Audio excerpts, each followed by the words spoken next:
입어 원수를 이기네. 그 은혜가 내게 족하네. 그 은혜가 족하네. 이 괴로운 세상 지날 때 그 은혜가 족하네. 오늘 이 밤에도 하나님의 놀라우신 은혜가 우리 모두와 함께 하실 줄 믿습니다. 또 함께 하시는 줄 믿습니다. 앞으로도 영원히 하나님이 우리와 함께 하실 줄을 믿고 여러분의 삶이 복되고 윤택한 역사가 충만하기를 다시 한번 주의 이름으로 축원합니다.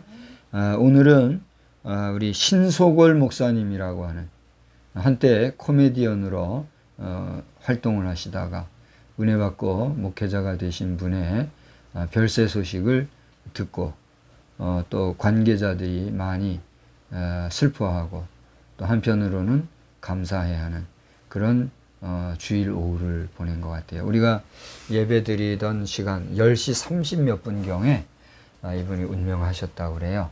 그래서 그러한 소식을 듣고 좀 함께 하셨던 분들이 애도하고 특별히 그 부인 되시는 사모님과 또 여러 자녀들을 위하여서 격려하시는 이런 모습을 보면서 친히 저들에게 문상을 하거나 또 가서 아는 그런 예를 행할 수는 없지만 하나님의 은혜로 정말 저들이 온전한 그 삶을 남은 자들로서 승리하며 나아가는 그런 역사를 위해서 우리가 기도하고 또 우리 자신도 온전한 믿음의 경주를 선한 경주를 잘 할 수 있는 그런 우리 모두가 되기를 바랍니다. 그분이 뭐 80대가 다 됐다고 그래요. 정확히는 연세를 모르지만 70은 거뜬히 넘기고 80에 가까운 그런 생을 살았다는데 불과 얼마 전에도 그 정광훈 목사님이 그 구치소에 이렇게 들어가 있을 때 그 앞에서 이렇게 막 또 이제 그분의 구속의 부당함을 외치면서 이렇게 막 모임을 가지고 한 적이 있잖아요. 그때도 그 자리에도 가셔서 함께 외치고 그런 모습을 보면서 이 코미디언이나 요즘에는 뭐 코미디언이라고 안 하고 뭐라고 그러죠? 개그맨이라고 뭐 이렇게 얘기를 하는데 코미디언이든 개그맨이든 앞서 가신 구봉서 장로님 이런 분들한테는 좀 미안한 얘기지만 저는 개인적으로 코미디언을 그렇게 좋아하지 않아요. 저도 뭐 코미디 하는 거 개그하는 거 보면은 의지와 상관없이 웃을 때는 웃기도 하고 이렇게 하지만 억지로 다른 사람을 울리고 하는 그런 일들을 좀 개인적으로는 좋아하지 않고 그럼에도 불구하고 그들이 사람들을 웃기기 위해서는 엄청난 지식과 연구, 또 노력을 통해서 어떻게 하면 웃길까 뭐 이런 노력을 한다고 하니까 그 수고에 대해서는 존경을 하죠. 그러나 그런 세상에 헛된 그런 일들을 다 배설물같이 여기고 늦게서나마 은혜 받고 목회자가 되어서 마지막 생까지 의로운 일을 하시다가 또 나라가 너무 잘못됐다는 판단하에 그분이 해병대 출신이었나 봐요. 해병대 복장을 입고 이렇게 활동하는 모습이 그려지는데 아무튼 개인적으로 이렇게 어려운 때에 갑작스럽게 가신 이런 모습을 보면서 또 하나님의 섭리가 어디에 있는지 우리 인생의 짧은 이런 모습 속에 정말 다툼 없이 우리 민족적으로 또 지구 전체 인류적으로 우리가 정말 화목하고 우애우독하며 하나님의 의를 이루며 살아가는 우리 인생들이 될 수 있기를 위해서 기도하는 저와 여러분이 다 되시기를 주님의 이름으로 축원합니다. 오늘 저는 이 저녁 시간에 교훈의 목적이라고 하는 제목으로 말씀을 나누고자 해요. 그러면 따라서 하실까요? 교훈의 목적. 교훈의 목적. 예, 그렇습니다. 오늘 1절에서부터 디모데전서 1장 1절에서부터 11절까지를 보았는데 이 내용을 통해서 5절에 기록된 대로 교훈의 목적 이런 제목으로 말씀을 잠깐 나누고자 합니다. 오늘은 2020년 9월 6일 주일 저녁 예배 중이고요. 지금 현재는 제10호 이 태풍 이름이 뭐라고 그러죠? 하이선. 하이선이라고 하는 이름을 가진 태풍이라고 그래요. 이게 중국에서 호명이 된 태풍이라고 하는데 바다의 신이라고 그래요. 바다의 신. 저는 아주 어릴 때 그 포세이돈이라고 하는 그런 만화 영화를 본 적이 있어요. 그 당시에는 이 바다의 신이 포세이돈이다 뭐 이런 얘기를 하는 걸 제가 본 기억이 있는데 하이선이라고 하는 이 태풍의 이름이 지금 일본 그 지역을 지금 관통을 하고 있는 걸로 알고 있고 지금 이것이 우리 한반도를 남북으로 직통할 것이냐 아니면 먼저 9호 태풍과 같이 동해 지역으로 나갈 것이냐 아주 긴장하고 있다고 합니다. 오늘 밤과 내일까지 또 이렇게 많은 긴장 중에 있다고 하는데 우리 백성에게 어려움이 뭐 불가피하겠지만 큰 어려움이 발생하지 않기를 위해서 기도할 뿐이고 아무쪼록 이 말씀을 나누는 저나 또 여러분 또 우리 영상을 앞으로 보시게 될 여러분 모두에게는 저 태풍 하나도 우연히 되는 것이 아니라 하나님의 섭리 중에 있다는 사실을 기억하면서 믿음으로 살아가기를 주의 이름으로 축원합니다. 저는 개인적으로 이 태풍이 하나님이 운영하시는 태풍이 되기를 바랄 뿐이에요. 만에 하나, 천에 하나, 만에 하나 이 태풍이 저 우주 공간에서 인간의 발달 기술에 의해서 그야말로 극소수의 사람들이 말하는 대로 인간의 기술에 의해서 만들어지는 인위적인 태풍이라면 이건 정말 정말 지구가 마지막 멸망의 정말 직전까지 왔다. 저는 그렇게 볼 뿐입니다. 한번 생각을 해보세요. 비바람, 구름, 공기 이 모든 것을 주관하시는 분이 누구세요? 여러분이 하나님이신 걸 믿습니까? 그런데 그 하나님이 다스리는 그 모든 대자연의 순리와 질서의 법칙 거기까지도 인간의 과학기술이 미쳤다고 하면 우리 인간이 어디까지 다다른 거예요? 하나님의 영역까지 지금 미치게 된 거거든요. 이것은 자칫 잘못하면 유한한 인간의 욕심과 야망, 야욕이 정말 순식간에 찰나의 순간의 실수로 말미암아 의도와 상관없이 잘못되어질 수 있는 가능성이 아주 조금이라도 있다는 거예요, 없다는 거예요.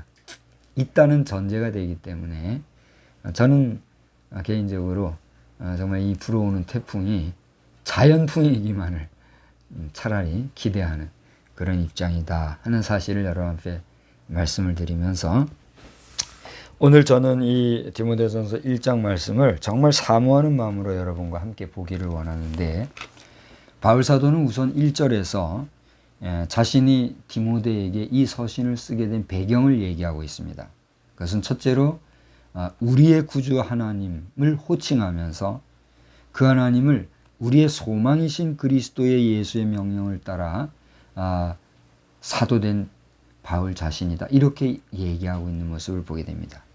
나아가 그리스도의 사도된 나 바울이다. 이렇게 표현하면서 그러한 나 바울이 믿음 안에서 디모데에게 내가 편지를 쓴다. 근데 그 앞에 하나 수식어가 있어요. 뭐가 있는지 아세요? 따라서 하세요. 참 아들된 디모데. 참 아들된 디모데. 그렇습니다. 여러분 아들이라고 하는 것은 누가 부를 때 아들이라고 하는 거예요. 아버지가 부를 때 아들이다 이렇게 부르잖아요. 남의 자식을 아들아 그렇게 하지는 않잖아요. 그러나 우리가 내 아들은 아니지만 아들과 같은 손 아래 사람이나 또 내가 소중하게 여기는 존재에 대해서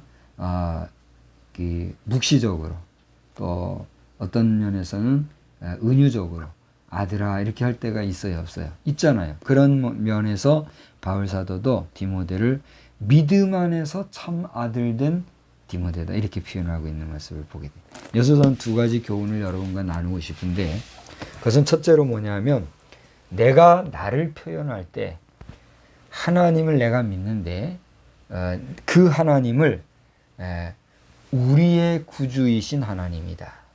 또 우리의 소망이신 하나님이다.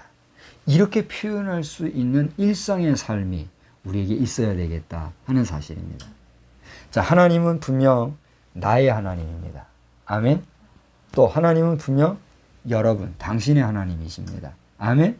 그런데 그 하나님이 내 하나님 따로, 내 하나님 따로 그렇게 된다면 우리는 도대체 무슨 관계예요? 요즘 보면은 이 사람도 성령을 충만히 받으십시오 그렇게 하고, 저 사람도 성령을 충만히 받으십시오 그렇게 해요. 그러면 이 사람도 누구를 믿는 거예요? 하나님, 하나님이신 성령의 역사를 믿고 성령을 사모하는 사람이요. 이 사람도 하나님을 믿고 성령을 사모하는 사람이죠. 그러면 이가 추구하고 이가 사모하는 성령님과 이가 추구하고 이가 사모하는 성령님이 둘이에요, 하나예요? 하나잖아요. 근데 하나이신 하나님을 똑같이 사모하면서 이 사람이 이 사람을 일컬어 2단이니 저 사람이 저 사람을 보고 3단이니 이게 가능한 거예요? 근데 지금 우리 한국 교회에 이 2020년도라고 하는 국가적으로 참 어지럽고 어수선하고, 그래서 우리나라도 우리나라지만 세계가 주목해서 걱정하는 그런 우리 대한민국, 그것도 교회 안에서, 그것도 평신도들보다 목회자들 안에서 지금 이런 일이 생기고 있다는 사실에 대해서 정말 교회 밖에서 보니까 그게 보이는 것 같아요.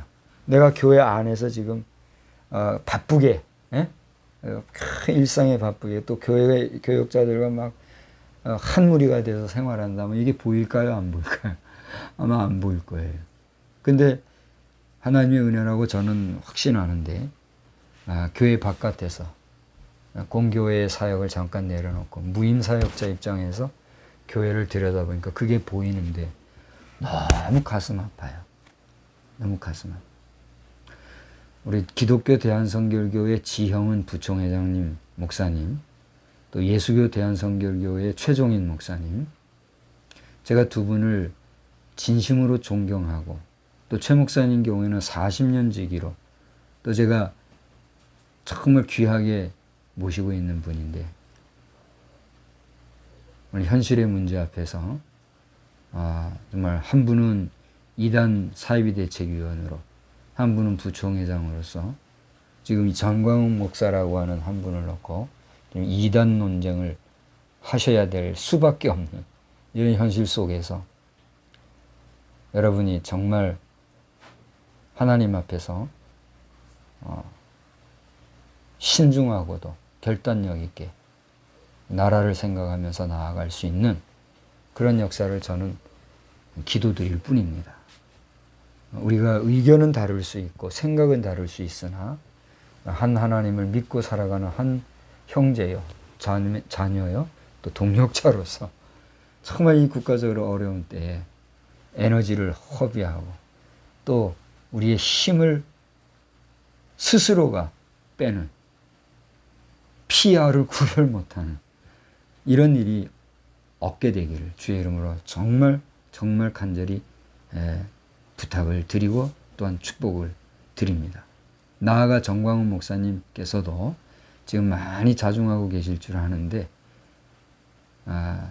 정광훈 목사님 본인의 그 표현력이나 또 많은 사람들이 지적하고 있는 목회자로서의 품격의 문제에 있어서도 정말 앞으로 삼가하심으로써 그 불필요한 오해와 또 이런 이단 시비까지 접하게 되는 그런 어려움이 더는 없으시고, 정말 애국애족의 운동이 바로 마지막까지 승리하시게 되기를 다시 한번 두 손 모아 간절히 축원합니다. 자, 아무튼 오늘 여기에서 바울 사도가 우리의 하나님, 우리의 소망이신 하나님을 고백하였던 것처럼 여러분과 제가 이제 좀 전에 그 얘기 했잖아요. 나의 하나님, 너의 하나님, 나의 하나님, 내 하나님 이런 얘기하다가 우리가 나도 믿는 하나님, 너도 믿는 하나님이 딴 하나님은 안 되잖아요. 우리는 그런 면에서 나와 너, 그 다음 뭐예요? 우리. 저는 우리 저 국어 시간에 어릴 때 국어 공부할 때 그 뭐 아마 저 또래는 다 그 기억할 겁니다. 나, 너, 우리, 우리나라, 대한민국. 그렇게 우리 배우면서 자랐지 않아요? 얼마나 아름답고 예쁨. 저는 지금도 뭐 타자 연습을 하거나 할 때는 나, 너, 우리, 우리나라, 대한민국 이거를 뭐 의도적이기도 하고 아주 자연스럽게 쓰면서 자부심을 가지고 살아가요. 근데 그럼 우리 하나님, 나와 너의 하나님, 우리의 하나님이 바로 우리 모든 인생의 창조주요, 주관자시요, 마지막 심판주가 되신다라고 하는 그런 고백적인 삶이 우리에게 충만하기를 또한 주님의 이름으로 축원합니다.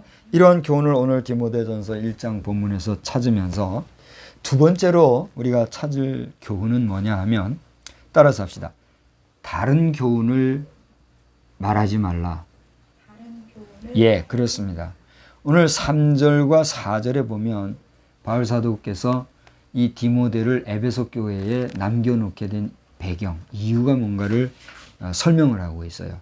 그러면서 5절을 보니까 뭐라고 그러냐면 한번 우리 볼까요? 이 교훈의 목적. 내가 너에게 이런 데서 남겨놓고 이렇게 하게 한 것은 하나의 목적이 있는데 그 교훈의 목적이 뭐란 말이에요? 다 같이 청결한 마음과 선한 양심과 거짓이 없는 믿음에서 나오는 사랑을 가르치고 증거하게 하기 위함이다. 이런 얘기를 하고 있어요.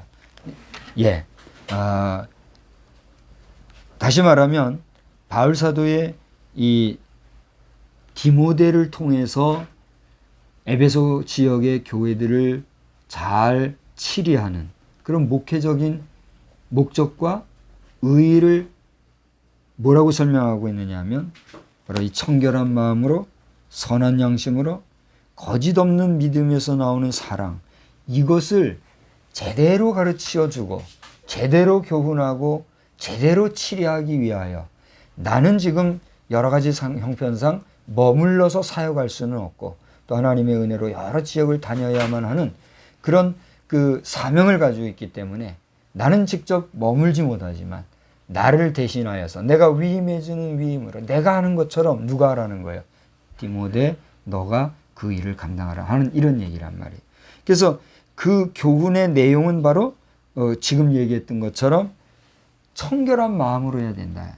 오늘 조갑재 대기자께서 박정희 대통령과 현재 문재인 대통령을 마음이라고 하는 단어를 사용하면서 착한 마음과 악한 마음 이걸 이제 구별해서 표현하는 모습을 제가 보았어요. 우리 사람에게는 사람이 판단할 수 있는 선한 마음, 착한 마음이라는 게 사실 있을 수 있을지 저는 의문을 제기해 봅니다. 물론 객관적으로 우리가 특정인을 바라볼 때 저 사람 참 착해, 저 사람은 참 악해 이렇게 말할 수 있어요, 없어요? 있지요. 그리고 우리가 그렇게 흔하게 말하잖아요. 그런데 정말 악하고 악한 사람들의 마음에도 최소한의 선함은 있을 수 있어요, 없어요? 있을 수 있어요. 그런가 하면 아주 착하다고 생각한 사람 가운데도 숨은 악한 마음이 있을 수 있어요, 없어요? 있어요. 그래서 제가 우리 인간에게 있는 맹자의 논리에 의하면 4단 7정론이라고 있는데 그 4단 가운데 하나가 뭐가 있냐면 다른 사람을 측은하게 여기는 측은지심이라는 게 있단 말이죠. 오늘 성경에 보면 2절에 어떤 말씀이 나오냐면 2절 후반절에 보면 하나님 아버지와 그리스도 예수 우리 주께로부터 은혜와 긍휼과 뭐요? 평강이 내게 있을지어다 하는 이런 말씀이 나와요.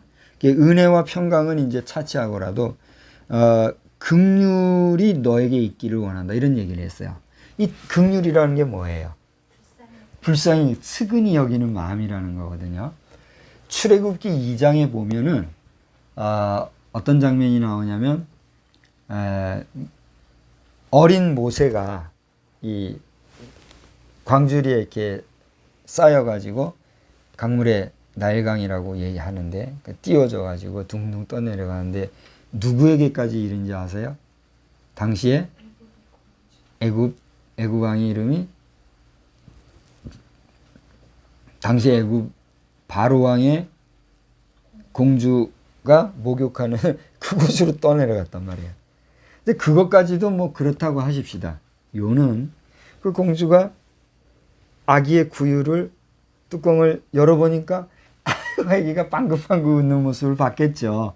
우리도 요즘에 어린 손자 빵긋빵긋 혀를 이렇게 웃는 모습 보면 그냥 가슴이 저릿저릿하지 않던가요?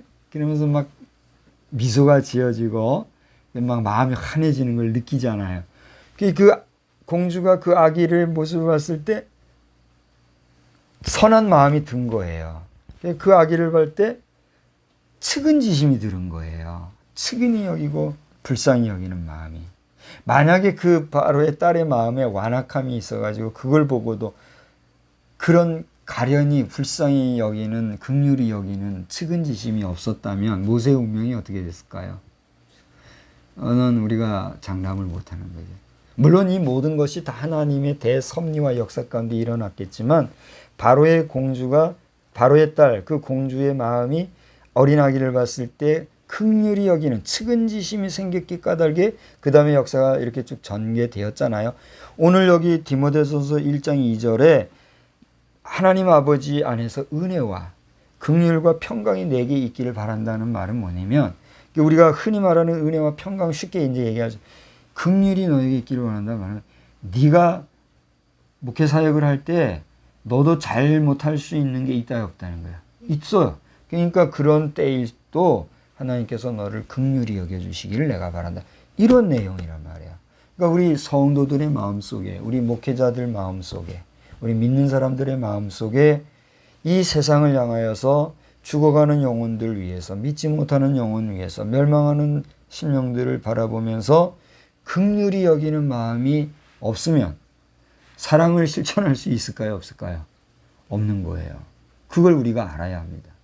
제가 잠깐 광고식으로 한 말씀을 드린다면 요즘 우리 굿TV에서 정말 시대가 어렵기 때문에 이런저런 행사로서 이제 많은 경우에 우리 구독자들 또 시청자들 이런 분들을 대상으로 해서 이제 이 모금 운동을 지금 하고 있더라고요.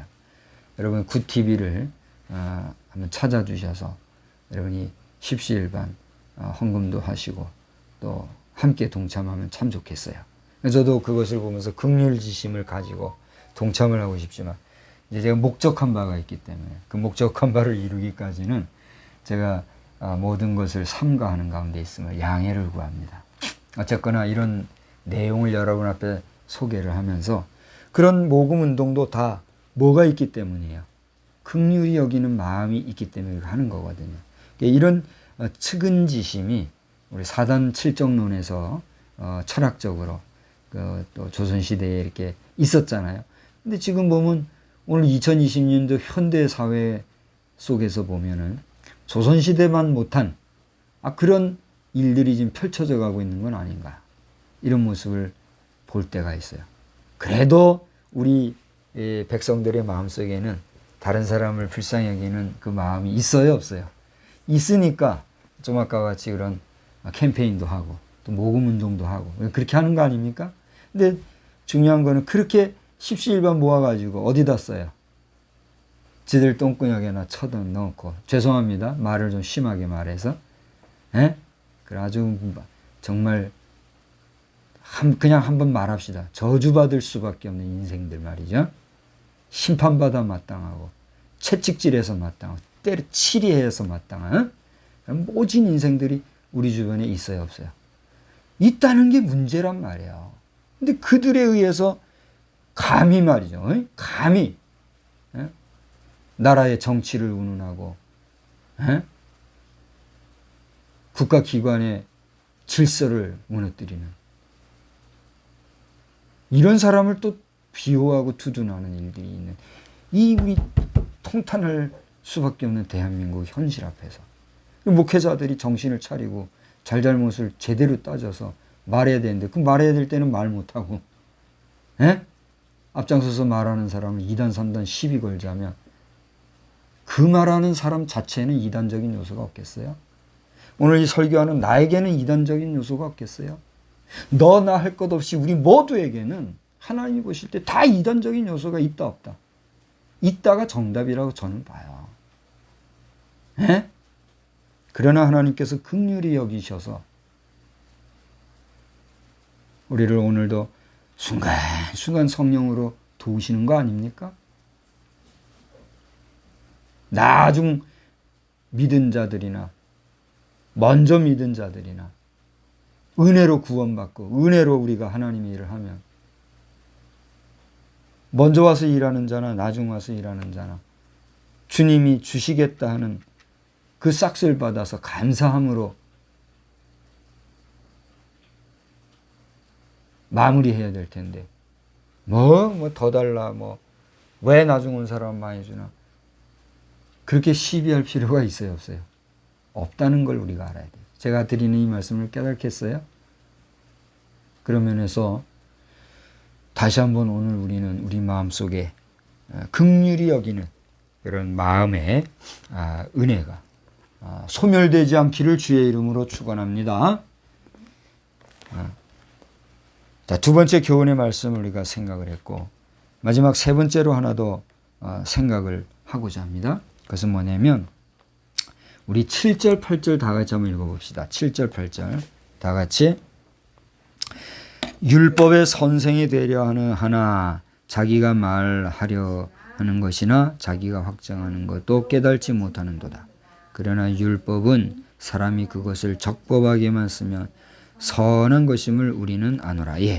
자, 여기 9절과 10절에 나오는 내용은 율법이 왜 필요한가? 여기에 대해서 그 율법의 존재 이유를 얘기를 하고 있어요. 이러이러한 사람들에게 이 율법이 필요하다. 근데 이렇지 않은 사람에게 율법이 필요해요, 안 필요해요? 필요가 없다는 거예요. 그래서 오늘 히브리서 8장에서도 우리가 보았고 히브리서 전반적인 말씀에도 우리가 보고 있지만 우리 하나님께서는 지금 여기에 언급된 대로 이제 9절에서부터 10절까지 보면은 여러 정말 요즘 저는 그런 단어를 쓰는 걸 삼가하는데 그냥 이해를 위해서 한 번만을 씁시다. 우리 인간들 가운데서도 쓰레기 같은 인간이 있어요, 없어요? 쓰레기 같은 인간이 있단 말이에요. 여러분 우리가 길거리에 버리는 쓰레기도 재활용해서 다시 쓸 수 있는 게 있어요, 없어요? 있지요. 인간들에게도 보면은 재활용해서 쓸만한 인간이 있어요, 없어요? 있어요. 그러니까 구제의 기회를 주고 또 반성의 기회도 주고 그러는 거 아닙니까? 근데 그러지도 못하는 존재까지 내려가서 정말 구제책이 없는 인간을 뭐라 그래요? 쓰레기 같은 인간이라 그러잖아요. 근데 정말 아쉽지만 그런 쓰레기 같은 인간이 있어요, 없어요? 있단 말이에요. 제가 인간을 그런 쓰레기라고 표현하니까 마음이 많이 불편하죠. 그래서 저는 될 수 있으면 그런 표현을 안 하려고 그러거든요. 근데 오늘 어쩔 수 없이 할 수 없이 그 표현을 하는 거예요. 오늘 9절에서 10절까지 나오는 내용을 보면 이게 뭐예요? 다 인간으로 치면 쓰레기같이 버릴 수밖에 없는 그런 인생들을 얘기하는 거잖아요. 그러니까 그러나 하나님께서는 그런 쓰레기 같은 인간들에게도 구원의 기회와 용서와 치료의 기회, 은총을 베푸시기 위해서 뭘 주셨다는 얘기예요? 율법을 주신 거예요. 그래서 이 율법을 주셔서 그 법에 너희들이 정신을 차리고 근신하여 살라고 하는 깨달음을 주셨다라고 하는 것이란 말이에요. 그런 면에서 7절, 8절에 보면 이런 율법은 모든 사람에게 가하나 이것이 가할 뿐만이 아니라 이것을 적법하게 쓰게 되면 이 율법은 어떻다는 거예요? 선한 거란 얘기예요? 악한 거란 얘기예요? 선한 거다 이렇게 얘기하고 있어요. 하나님께서 율법을 우리 인생에게 주신 것은 인간을 올가매어서 인간을 숨도 못 쉬게 만들려고 하는 그런 의도가 있다는 겁니까? 아니면 그 말씀을 깨달음으로써 그들로 하여금 다시 한번 회개하고 돌아올 기회를 주시겠다는 겁니까? 전자예요, 후자예요? 후자잖아요. 그게 하나님의 은혜란 말이에요. 그게 하나님께서는 그런 면에서 선한 의도로 율법을 주셨지만 인간은 그 율법 앞에서 온전해요, 온전하지 못해요? 온전하지 못해요. 그러니까 그거를 또 대책으로 주시기 위해서 인간에게 뭘 주셨어요? 용서의 기회를 주신 거예요. 그 용서의 기회를 주심으로써 행하게 한 제사 규례가 있는데 그게 뭐예요?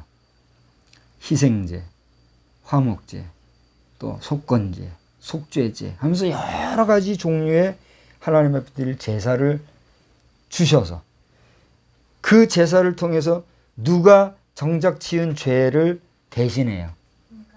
짐승이 인간의 지은 죄를 대신하고 피 흘려 죽음으로 인간이 어떻게 해요? 그 죄를 용서함을 받는 이런 은혜의 기회를 주셨어요, 안 주셨어요? 주셨단 말이에요. 그게 하나님의 놀라운 은총이었거든요. 그런데도 불구하고 인간은 그런 짐승이 대신 죽어준 피해 제사 앞에서도 완전해요, 완전하지 못해요? 완전하지 못하니까 결국은 누구를 보내서 이 죄 문제를 해결하신 거예요? 예수 그리스도를 보내셔서 죄 문제를 해결해 주셨단 말이에요. 그러니 할렐루야예요, 아니에요? 할렐루야죠. 그런데도 불구하고 2000년 전 예수 그리스도의 십자가 죽음 이후에 지금까지도 그 죄 문제가 완전히 지금 해결되고 있어요, 없어요? 안 되고 있잖아요. 하나님은 완벽하게, 완전하게 구원의 은혜, 구속의 은총을 우리 인간에게 주셨단 말이에요. 그게 뭐예요? 예수를 믿고 영접하면 구원받는 은혜를 주신 거란 말이에요. 근데 그런 은혜를 2000년 전에 주셔서 지금까지도 유효하게 하시고 교회라고 하는 교회 공동체를 통해서 면면이 이어져 왔고 지금도 우리가 교회 안에 그 역사를 운영을 해 나가고 있는데도 불구하고 심지어 교회 안에서도 죄악이 있어요, 없어요? 있잖아요. 우리 그게 현실 아닙니까?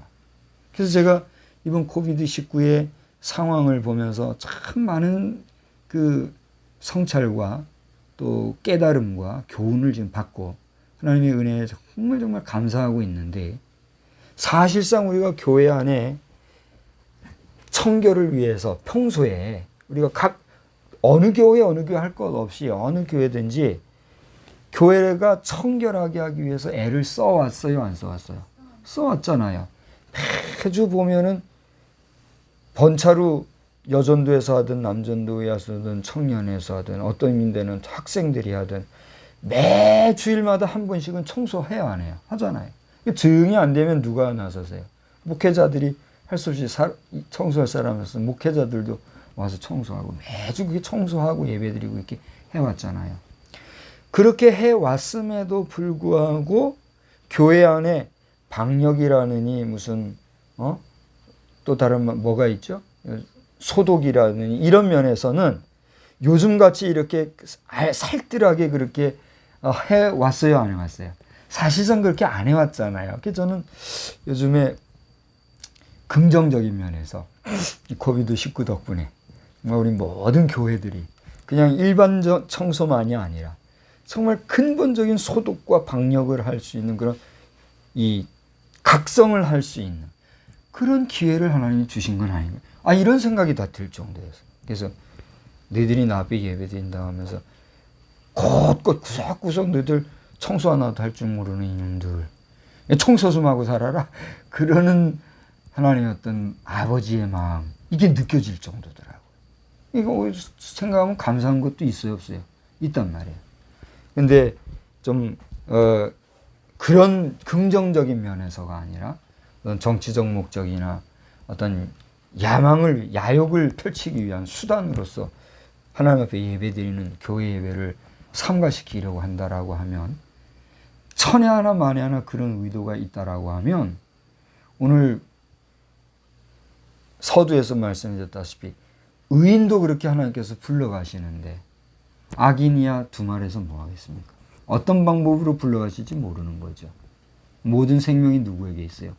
하나님께 있다는 사실을 알아서 속히 하나님 앞에 예배드리는 일에 대해서 회방꾼이 되는 정치 권력자들이 아니라 또 우리 공무원들이 아니라 우리 공무원들 가운데서도 믿는 사람들이면서도 할 수 없이 공직 수행을 위해서 하나님의 백성이 하나님의 전을 해야 하는 위치에 있는 우리 성도들이 있어요, 없어요?